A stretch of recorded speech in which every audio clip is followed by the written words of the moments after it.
이성과 신한 다섯 번째 STM 발표를 맡은 경영학과 10학번 정보윤입니다. 오늘 저번 시간 수요일 수업 다들 들으셨겠지만 수업 주제가 회심이라는 주제로 수업을 진행하셨었는데요. 그에 대한 보충 설명을 조금 드리고자 합니다. 먼저 이제 네이버와 같은 포털에 검색을 하면 회심이라는 뜻은 크게 이제 세 가지 뜻이 있는데요.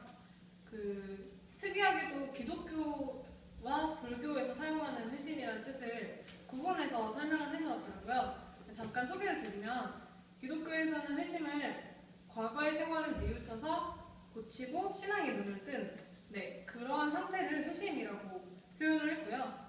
불교에서는 나쁜 데 빠져 있다가 착하고 바른 길로 돌아온 마음, 이것을 회심이라고 부른다고 합니다.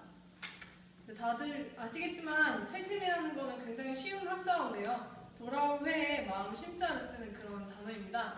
결국 기독교든 불교든 상관없이 회심이라는 단어에서 말하고자 했던 바는 마음을 돌이켜 먹다, 그러한 뜻을 전달하고자 했던 것 같은데요. 돌이켜 먹다라는 것은 기존에 자기가 가지고 있던 생각을 좀 옳은 길로 방향을 전환하고 바꿀 수 있는 그러한 힘을 말하는 것 같습니다.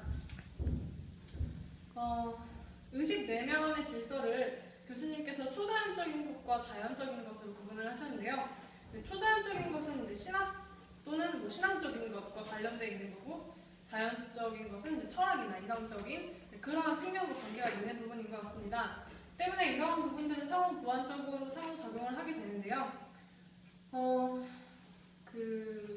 여기서 이제 말하고자 하는 바는 회심이라는 게 인간의 수직적 자유의 행사라고 말씀하셨는데, 다시 언급을 하자면 이제 수직적 자유라는 것은 전혀 다른 차원의 세계를 수용하고 통찰하는 그러한 자유인 반면에, 수평적인 자유는 다른 것을 비교하고 취사 선택할 수 있는 그런 자유를 말하는 것 같습니다. 경영학에서 인적자원관리라는 한 분야가 있는데요. 그 분야에서 직무관리라는 측면이 이렇게 나오게 됩니다. 이러한 경우에 직무관리에 있어서 같은 개념을 사용하고 있는데요. 수평적인 직무 통찰과 수직적인 직무 통찰, 이렇게 두 가지로 나누어서 구분을 하곤 합니다. 마찬가지로 수평적인 직무 통합은 칠판을 잠깐 사용하겠습니다.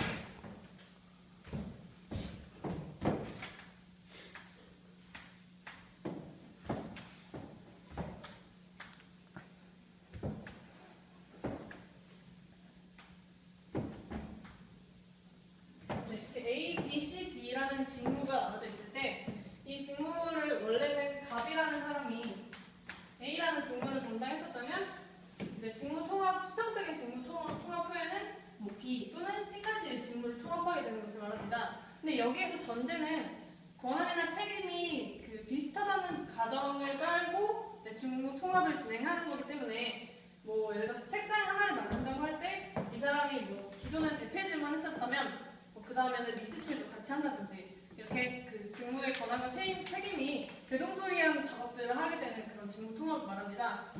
반면에 수직적인 직무 통합이라는 것은 권한과 책임이 좀 다른 일을 기존에 비해서 더 추가해서 하게 되는 것을 말하고 있는데요.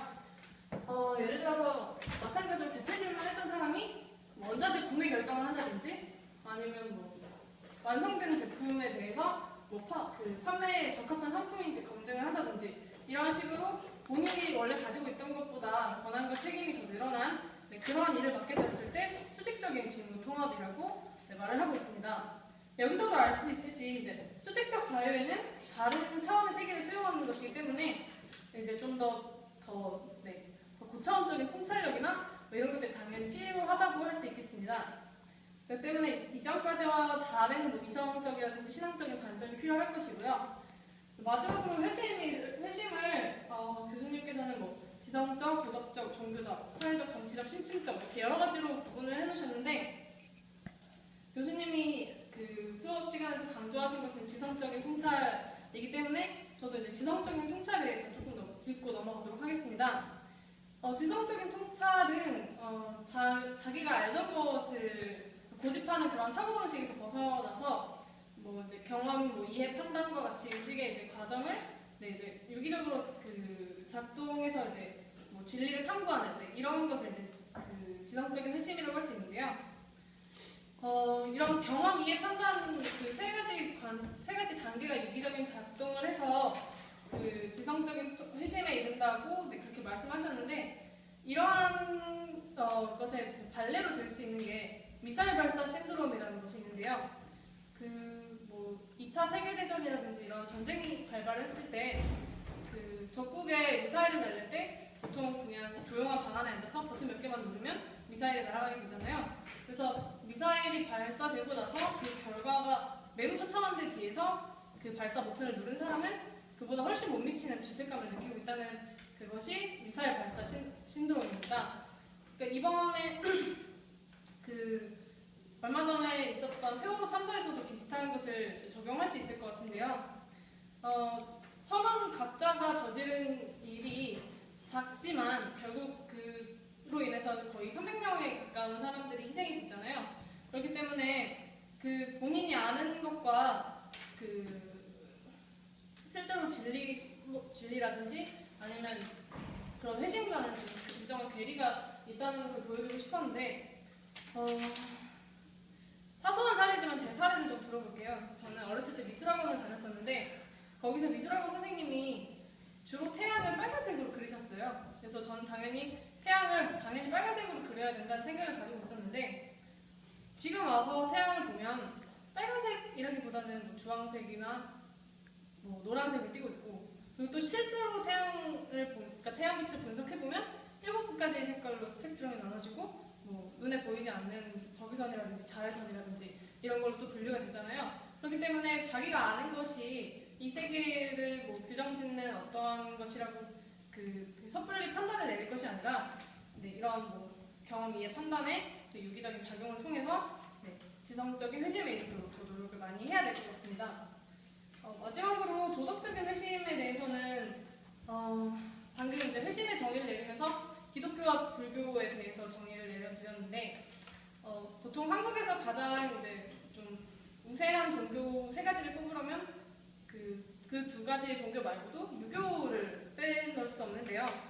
공자가 이런 말을 했더라고요.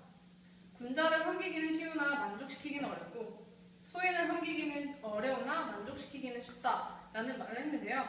그러니까 즉 유교의 도덕관념에서도 그 도덕적 회심이라는 역시 달성이 어렵다는 그런 측면을 말해주고 있는 것 같습니다. 강의는 여기까지 하도록 하겠습니다.